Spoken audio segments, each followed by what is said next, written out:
Grüß Gott, liebe Leute, zum dritten Teil meiner großen Reise 2018. Ich sitze hier auf einem Rastplatz gleich hinter Vaduz und habe schon eine ganze Strecke hinter mir. Gerade unterhielt ich mich mit einem Gassigeher, wobei er meinen Heimatort erwähnte und sich herausstellte, dass er mal einen Bagger dort gekauft hatte. Der Hersteller ist seit etwa 50 Jahren pleite. So klein ist die Welt. Nun, wie komme ich hierher? Sehen wir uns mal die Karte dazu an.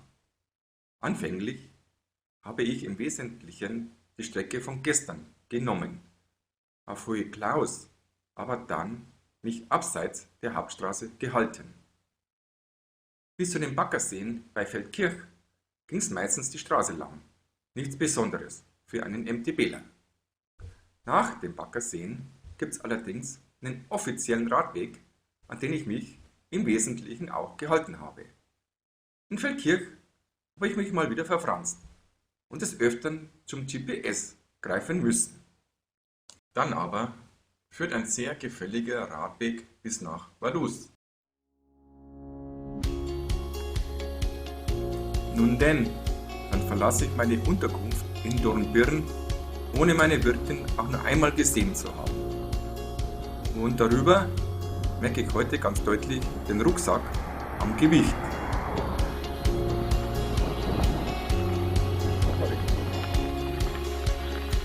Noch ein Ausflug ins Grüne, bevor es durchwegs dann die Straße lang geht.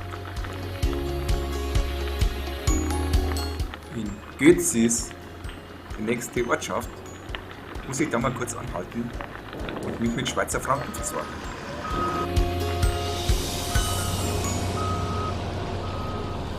Inzwischen bin ich an den Baggerseen und diese Sortieranlage ist wahrlich gigantisch.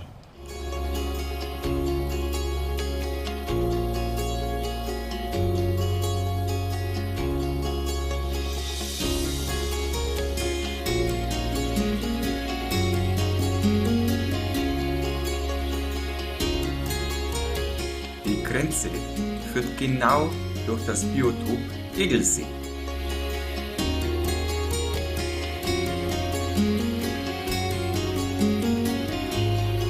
Im weiteren Verlauf halte ich mich an die Strecke 35, die auch sehr launig zu fahren geht.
Ja Leute, in Vaduz war ich genau zur Mittagszeit.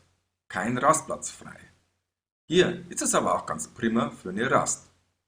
In Vaduz habe ich natürlich eine Stadtrundfahrt gemacht, die obligatorischen Fotos geschossen, mich mit einem chinesischen Touristen unterhalten, der mir auch sagte, dass die Burg nicht für die Allgemeinheit zugänglich ist. Naja, ich wäre eh nicht drauf, denn ich habe heute noch was anderes vor. Wie ihr wohl auf der Karte seht, halte ich mich ab Balzers an den Rheinradweg. Das ist zwar gar nicht meine Sache auf dem Damm, aber ich habe heute wieder sauberen Rückenwind. Da sause ich ganz schön dahin.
Trudala, ratzfatz bin ich in Bad Ragaz, wo ich meine heutige Unterkunft aufsuchen will.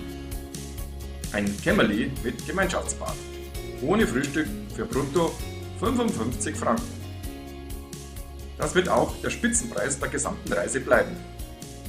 Fairerweise muss man aber den Wechselkurs berücksichtigen, sodass das in einem deutschen EU-Äquivalent so um die 30 Euro wären.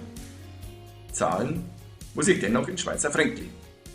Nun, es ist zudem niemand da, kann aber den Rucksack deponieren. Es ist gerade mal 14 Uhr und ich schaue mir Bad Ragaz an.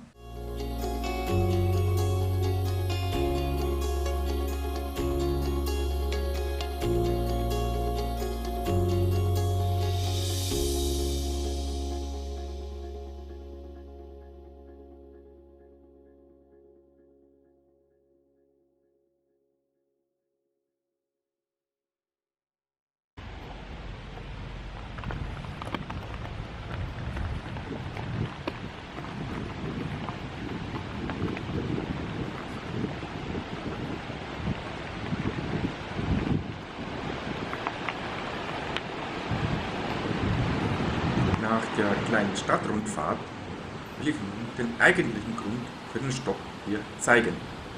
Ich will in die berühmte Tamina-Schlucht. Auf der Karte führt ein einladender Weg rein. Wird sicher super, den raufzubiken. Pustekuchen. Nicht mal mit dem Rad darf man rein. Muss den Bus nehmen. Gerade, dass ich das Rad abschließen und einsteigen kann, ohne auf den nächsten warten zu müssen. Das kostet mich 5 Franken. Und ich sehe auch bald den Grund für das Bikeverbot. Beide passen tatsächlich nicht gleichzeitig auf den Weg. Der Bus hat schon Mühe mit der Enge und einige Insassen gruselt es schon ein wenig zu nahe am Abhang. Am Ende des Weges gibt es eine alte Badeanstalt. Ich gehe gleich zur Schlucht, kann aber nicht rein, weil ich keine 5 Franken in Münzen habe. Gleiches Problem für ein junges Schweizer Pärchen. Also gehen wir zurück zum Geld holen. Ich schaue mir noch das Museum an, gehe dann zurück zum Tor, wo ich die Schweizer wieder treffe. Das Tor ist nun außer Betrieb. Toll, denke ich. Und das um 4:30. Die Schweizer nehmen das nicht hin und gehen zur Leitung. Kommen tatsächlich mit dem Schlüssel wieder. So können wir doch noch rein, wenn auch nicht in die ganze Strecke.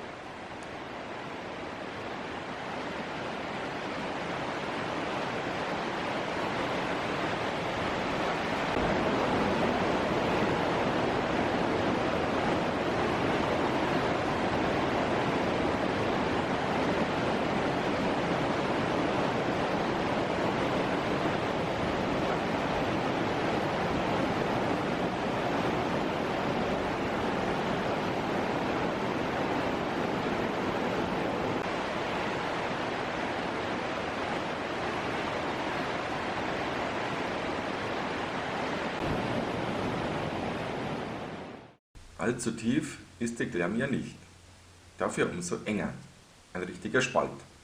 Sehr informativ über den Zugang erschlossen. Von besonderem Interesse ist die Thermalquelle und die historische Nutzung dieser, sowie der Ausbau zum Bad Prefers und später dann über eine Leitung auch Bad Ragaz. Inzwischen ist auch eine Gruppenführung im Gange, wohl deshalb haben sie möglicherweise auch den Zugang gesperrt gehabt.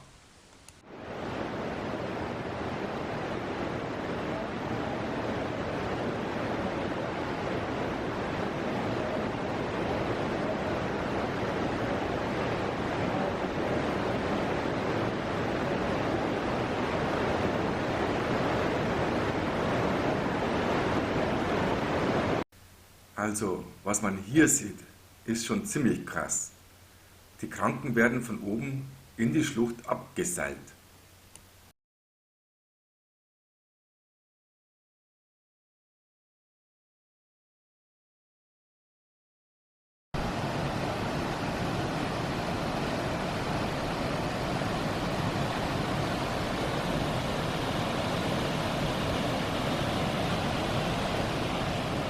Ich bin dann den Weg zu Fuß zurück. Das dauert so eine knappe Stunde, wenn man denn einigermaßen läuft. Für diesen Tag sollte es auch genug sein. Ich muss noch die Strecke und Unterkunft für morgen vorbereiten. Also bis dahin, euer Fredel.